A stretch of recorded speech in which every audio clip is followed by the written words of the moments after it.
What's up, y'all? I'm LTJ Reeds. This is Throwing Light, and if you're not throwing light, you're not acting right. All right, I have the honor of having another IMO judge on Throwing Light. As we are approaching IMO, we are about less than 3 weeks away from Yep. takeoff. Pretty exciting. I've got Mufasa Ali on here, who is going to be judging the IMO 47 contest. Welcome to the show, Mufasa. Mufasa's in Chicago. I'm excited to have you. I love meeting people. It's great also meeting people before I get to see them at IML. So we're actually going to get to meet, which is exciting because I want to be there. But Great. I just love doing the show and spotlighting people and just kind of showing how diverse of a life that we have, a community that we have. And I'm excited to have you. So, Mufasa, let's go ahead and get started. Why don't you go ahead and tell us, a little bit about yourself, how you got started, how you became a Leatherman. I am originally from the New York City area, and so um, kind of going out there, going to bars, being in Greenwich Village, saw a number of people coming up and down Christopher Street in leather, and in biker attire and those types of things, and kind of got intrigued about the style because I always like to kind of be somewhat fashionable or use my own fashion to tell a story. And so I started wearing leather. I started wearing different aspects of leather because I liked it. I thought it expressed my personality. And then started to find out that there was a whole community around this. Yes. And as I started to find out more and more, and I moved to Chicago, I ended up meeting my first boy on a dance floor at an underwear party, and we started to explore the community in Chicago together and to travel to MAL. We loved to dance, so we would do the MAL dance. We would do other dances at other places, and we started meeting other people in the community. Started playing in the community, and that's kind of how it's all started.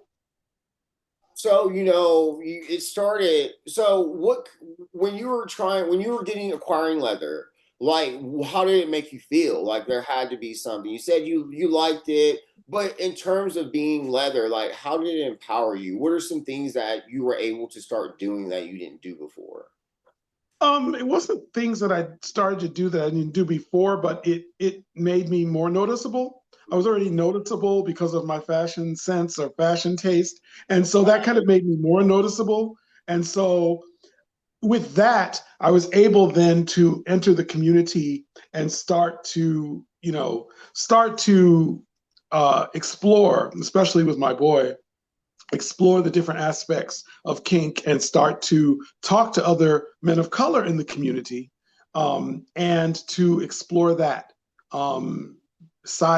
explore that even more.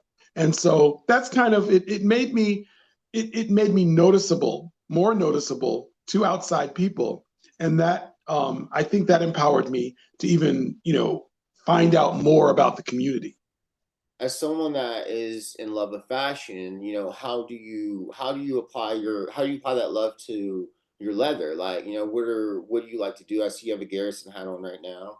Like, how do you use your sense of fashion for yourself? Mhm.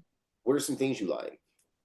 Basically, I like to get things that are not the norm. So when I went to San Francisco to Folsom Street Fair for the first time, I was like bored, silly shopping because everything looked alike. Everything looked the same. Everyone looked the same kind of clone, and that just kind of wasn't me. I wear red. I wear red. I wear blue. I wear African prints. I wear things that make me feel good and express my cultural identity and express my identity. I love color. So when color started coming into the leather world, I was ecstatic. Most people weren't, but because it was a shift. But and gear, because gear comes in in many colors, and those types of things. And even when we founded Onyx, the only thing we required of people to have was a vest and boots. Everything else was up to them. And so there were no requirements as to how they expressed themselves in the leather community because we knew we were men of color, um, and come from a different aesthetic a lot of times, that we left it up to the individuals to wear what they wanted to wear, but knowing that they needed the vest to sport the club colors and black boots, which go with everything. Yeah. I've had a few Onyx, members here, but we've not actually talked about the Onyx family. Mhm. And I'm curious, you said how did you come about, getting that together? When we were traveling to different events, we met some guys from Icon Detroit, from Detroit. We were at MAL, and there were three men of color. And Icon was a club that was founded by men of color. It's not a men of color club, but it was founded by men of color. And these guys, we got together on the dance floor. We started to hang out. We started to go from Chicago to Detroit to hang out at their events. And we like came back to Chicago and said, we don't have anything like this here. Why don't we join a club? And there were like 15 leather clubs in Chicago at the time. And why don't we join a club so we have the same experience at home that these guys have in Detroit? And none of the clubs had members that really looked like us.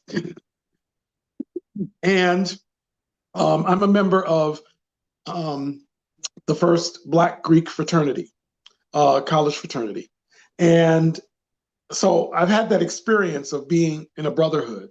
And I said, well, what if we looked at doing something for men of color? And my boy's like, you found it, I'll help. Yeah. And he knew two other folks to kind of sit at the table. I knew another friend who I brought in, and the five of us sat at my dining room table envisioning this organization um, for a year because we didn't want to discriminate against anyone. We didn't want to, we looked at Asians and Friends in Chicago. We looked at Amigos Latinos. There wasn't another club like ours. We investigated. Um, and Brothers in Leather was in New York, but they were not a club. They were not a backpatch club. They were four guys who had a mailing list and gave parties. And so we didn't have a template. So we sat down and we envisioned a space where men of color could glean from other men of color as well as be a bridge to the community. And that was my vision, to be a bridge to the general leather community, because a lot of men of color like go to bars and they don't see anyone that looks like themselves. They don't see anyone, they go into a leather bar and then they're like, kind of like, okay, what do I do? Who do I talk to? And three of the guys at the table had white partners, and I asked them point blank on the table, what are you going to say to your partners if they can't join this organization as a voting member? They could join as an associate, but they couldn't join as a voting member. And they agreed that it was about them, about their development as men of color in leather. And they were all for it.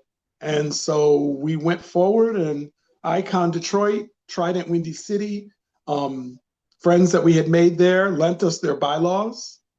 And we didn't know how to craft bylaws for an organization. They were great enough to lend us their bylaws, and the rest is history. We crafted our bylaws and were founded in '95. How many chapters of Onyx are there? There are 12. There are 11 now, with three on the way. That's phenomenal. That's amazing.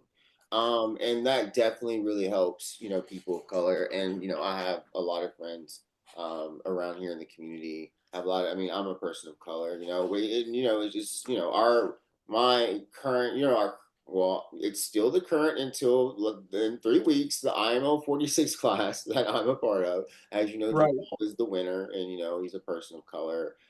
And I'm the first Mr. Austin Eagle who happens to be a person of color. So, Yeah. like, it's, people appreciate seeing that kind of representation and definitely seeing people in color lead, Yes. and lead white people.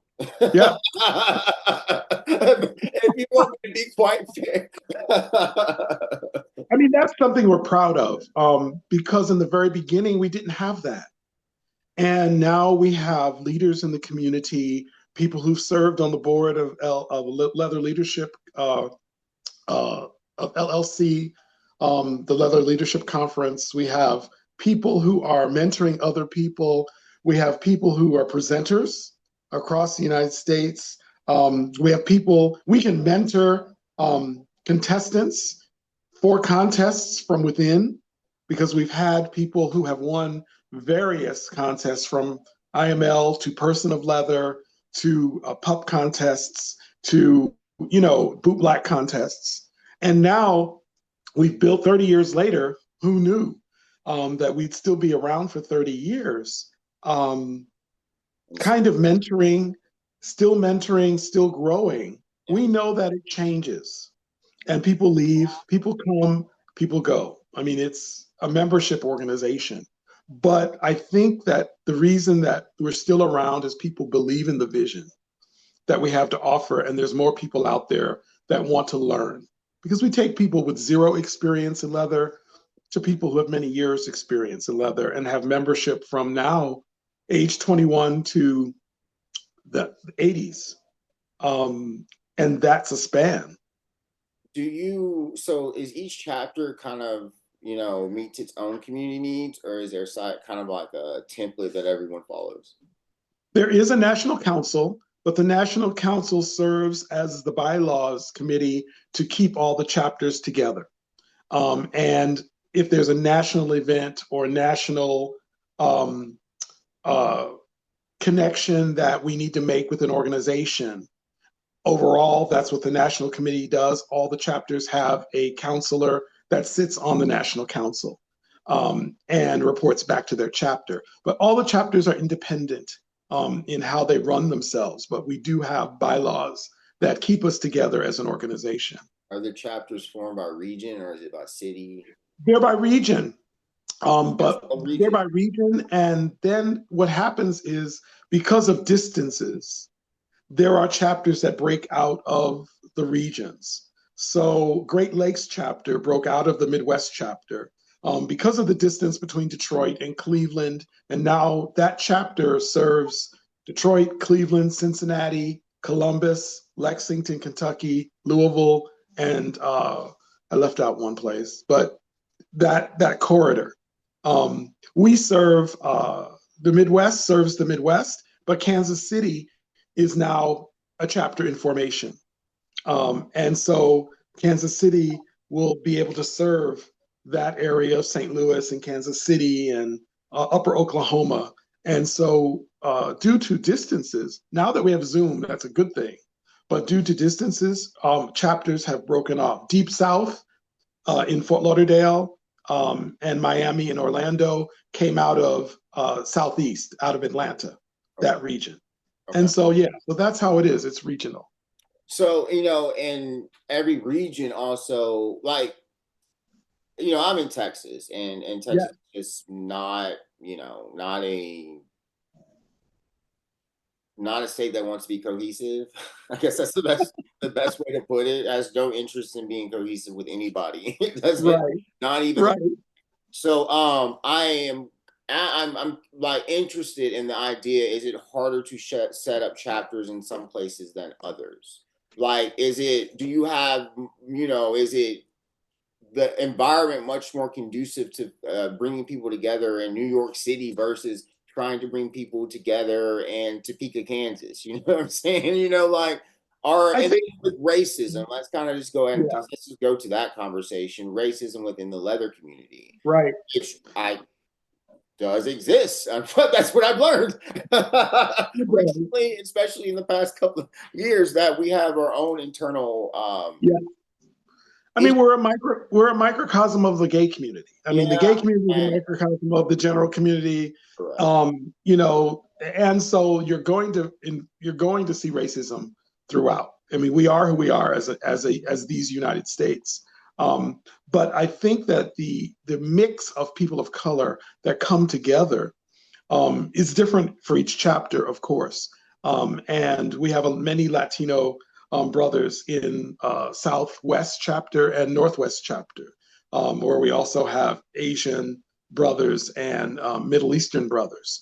The Eastern chapters may be more African American based. But that doesn't mean that we're not, of course, we're open to all men of color. We've always said that we are a men of color organization.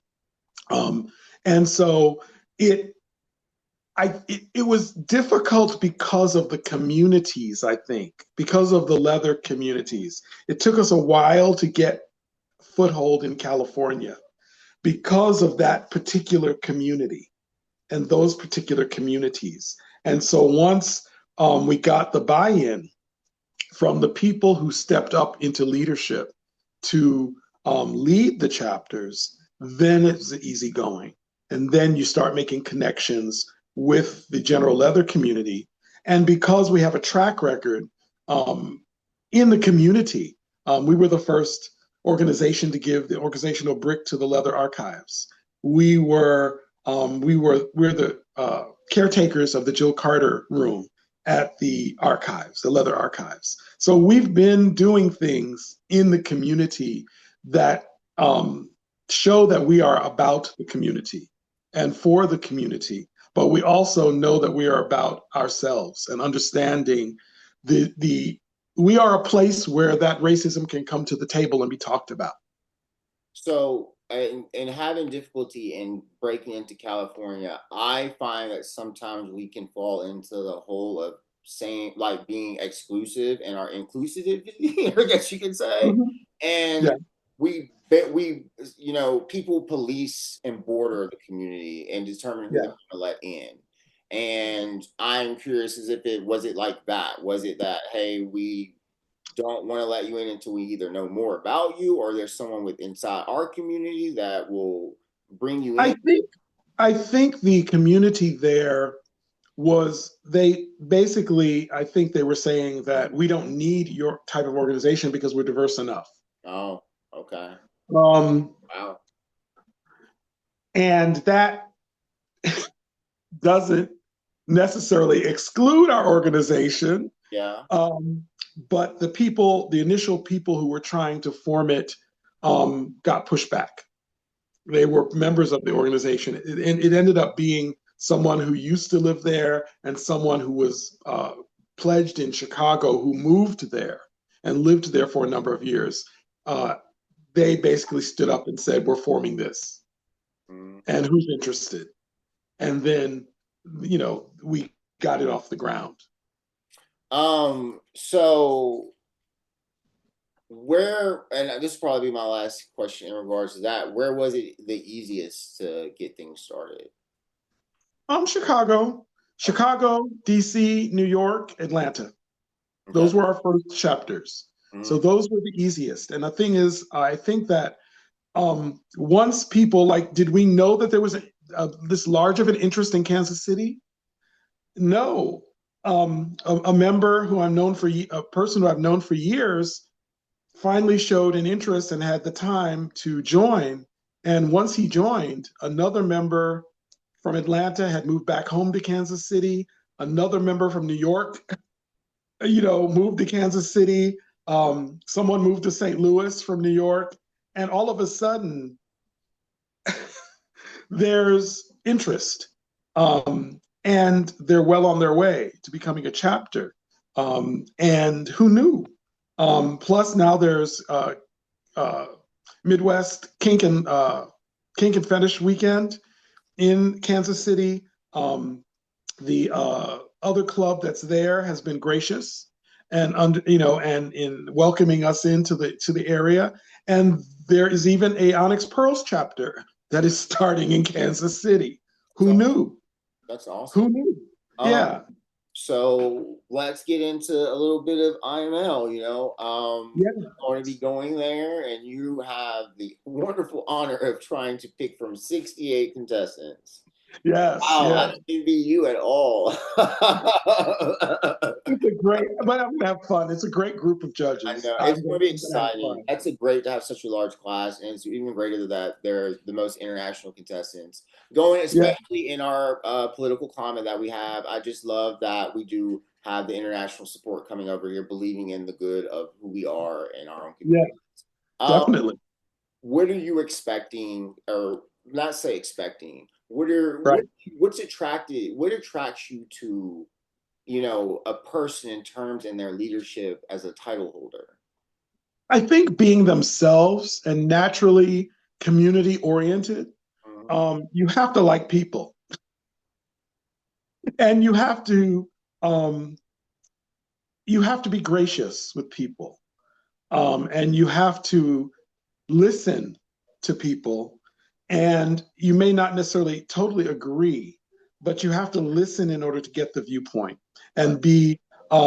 and be gracious enough to understand where they might be coming from based upon their own experience. Mhm. And so that's what I look for is the natural ability to be gracious, the natural ability to just be yourself and not really put on airs or an act.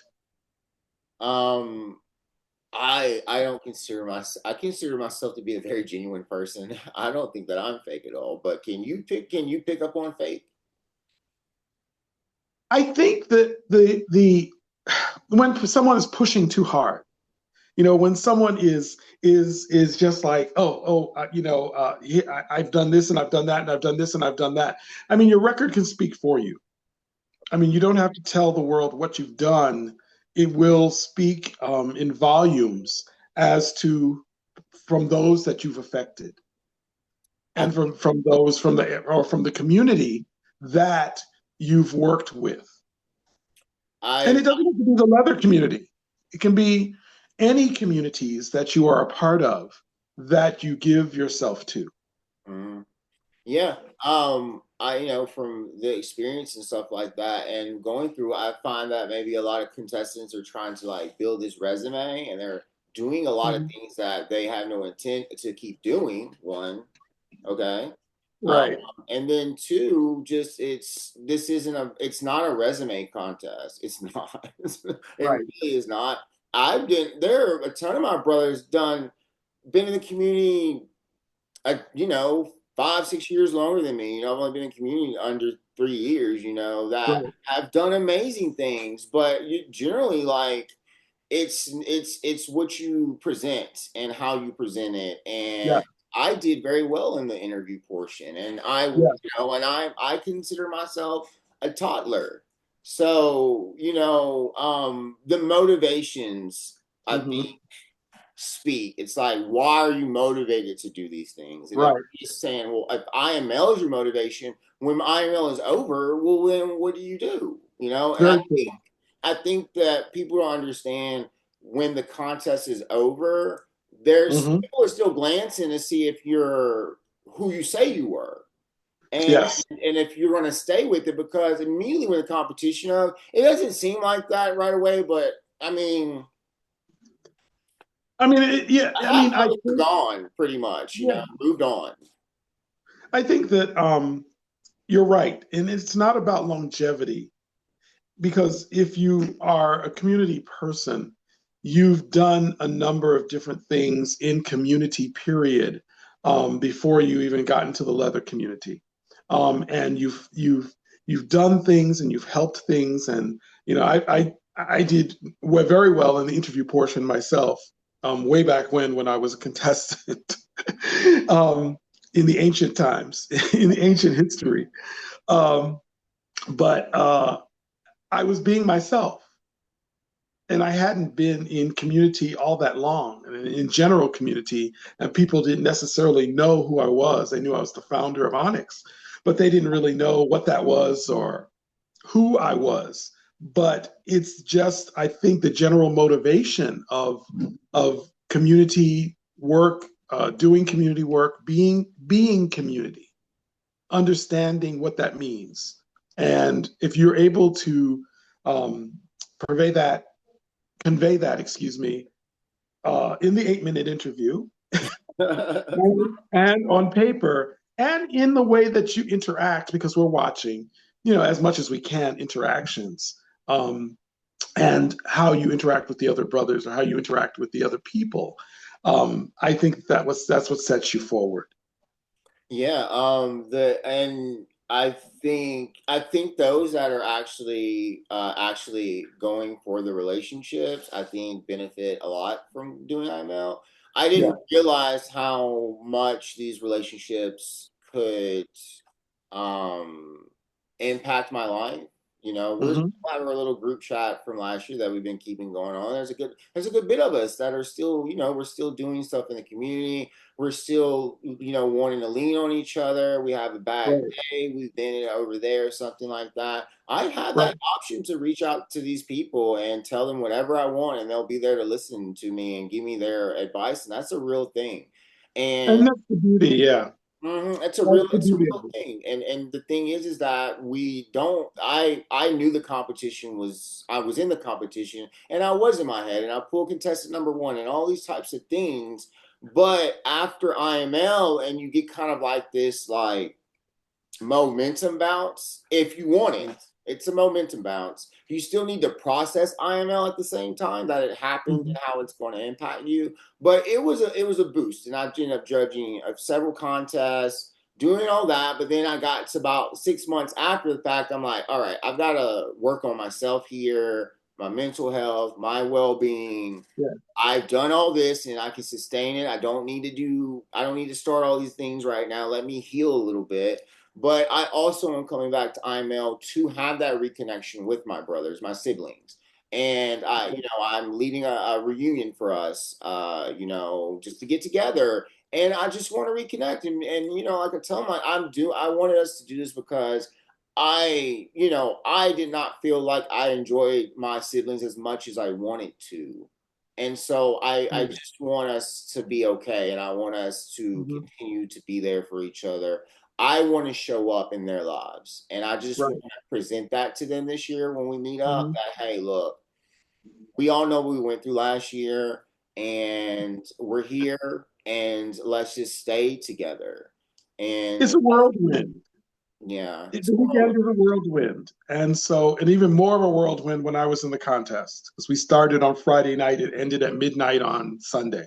mm, And we were just spent. So we didn't have the time at the time to really deeply connect, mm, because we're moving here, we're moving there, we're doing the photo shoot, we're doing these types of things. And I was so elated when they put in the Thursday night, when they started earlier, because that gives you a little bit of time to breathe, mm, um, and experience the other folks, because you're with your group of 10, throughout the contest for the most part, and you kind of glean with them. And we were a group of three because we were 51, 50, 51, and 52. mm, And so we were a group of three, and all three of us made it to the top 20. And so we were able to bond beyond, beyond that. And so we were really a tight three. But, getting to, the group, we were 50, we were up in numbers. And so getting to the group that's 1 through 10, or getting to the other groups was a chore because we were all moving in different directions. But you're right. The connection, I advise, if people can have the experience, I invite them to take it and to do it.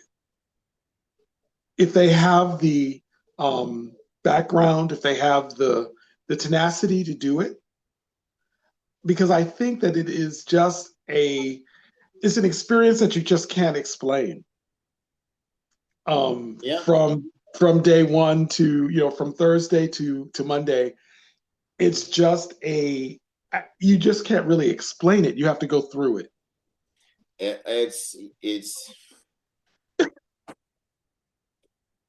Right. You get my drift. You You have know. to go through it to understand. It's it's Right. it's it's a lot of being sequestered and it's very fast, but sometimes it feels slow, and then there's waiting, but then there's there was a lot of like, because we had two rooms, because we couldn't get everybody in one room. So if you were in a different room, that means, but like generally, the first couple of contestants are the closest ones to me.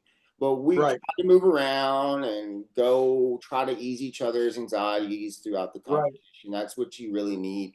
Most of it, some people are really there for that sash, man, for that thing. And you might yeah, not be able to connect because there's a few of my siblings. I'm still calling them siblings. We just won't ever be any right. and and And and that's look, right, and we're not all going to get along. So just let's be right, real with each other and because that's right, we've had inner conflicts. right.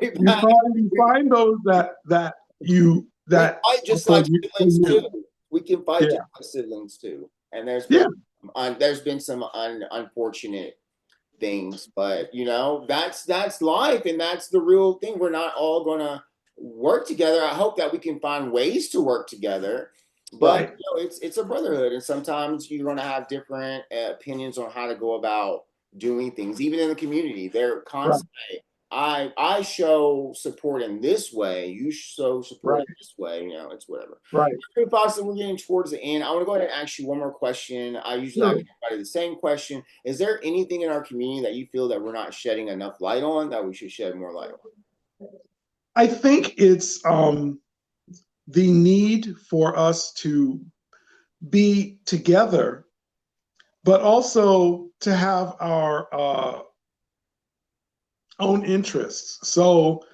I'm not going to say that I need to go to a woman's event if it's for women, on?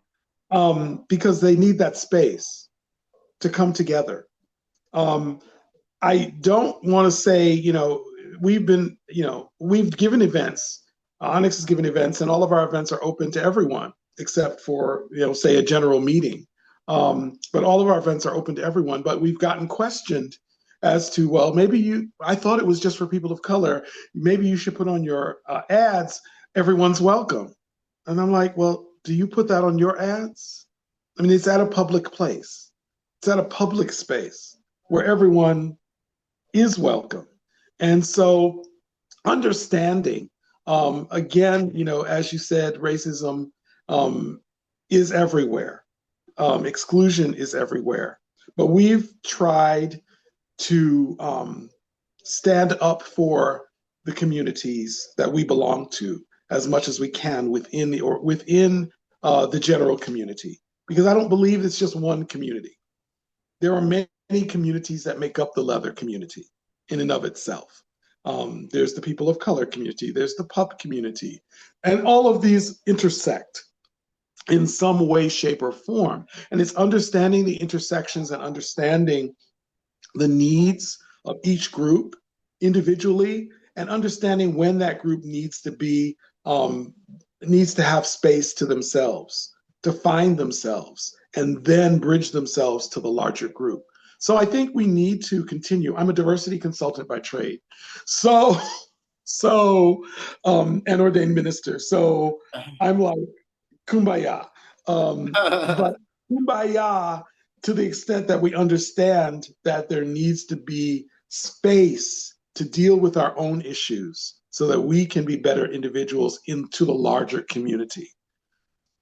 Thank you so much. It has been an honor. I mean, you never know how these things go, but to interview the founder of Onyx and to have these discussions that I do this. I do this because of growth. Every time I do one of these interviews, and then I engage people like you that have done so much, and it's really about that recognition for me of going back and recognizing the people that have come before us, and not because we're dealing with forgetting our history, and I don't understand why Mm-hmm. you don't want to know history, but like Yeah, it's my God-given purpose is to make sure that people like you continue to walk with us, and we hold your hands as we keep going, and we need to honor y'all's legacy by continuing the work that you've done. And we need to do it in a way that keeps us together and not divides us. And right. right now is the most difficult time. And I personally feel bad because I know what's happened in the 60s and the 70s and the 80s and the 90s. And this is like the amount of work that's been done to just be revoked with the strike of a pen. It hurts.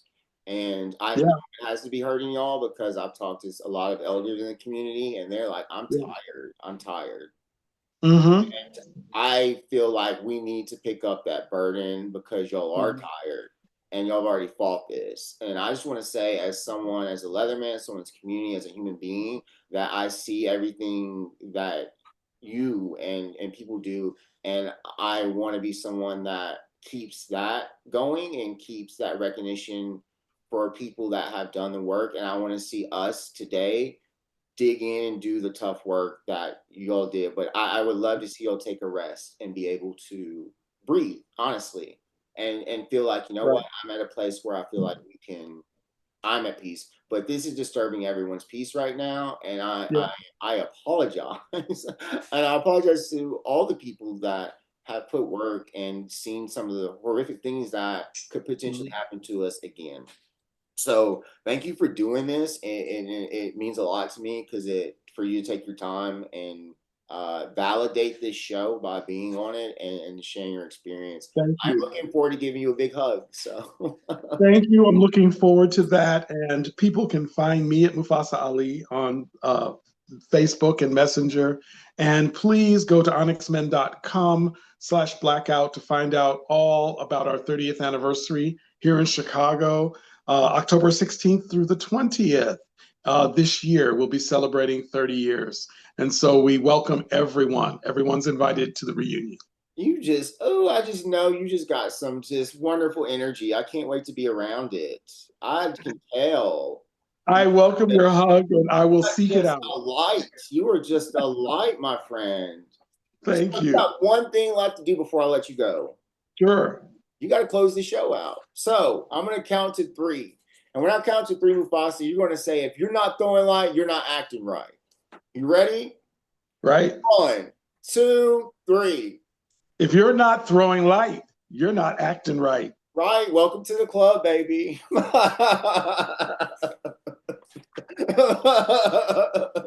Welcome. We are the light, Thank you. my friend. It has been an honor having you on here. Thank you to everyone that's watched this, for the people that jumped in and watched this live. Thank you so much. This has been Throwing Light, and we're out. Thank you so much. Got it.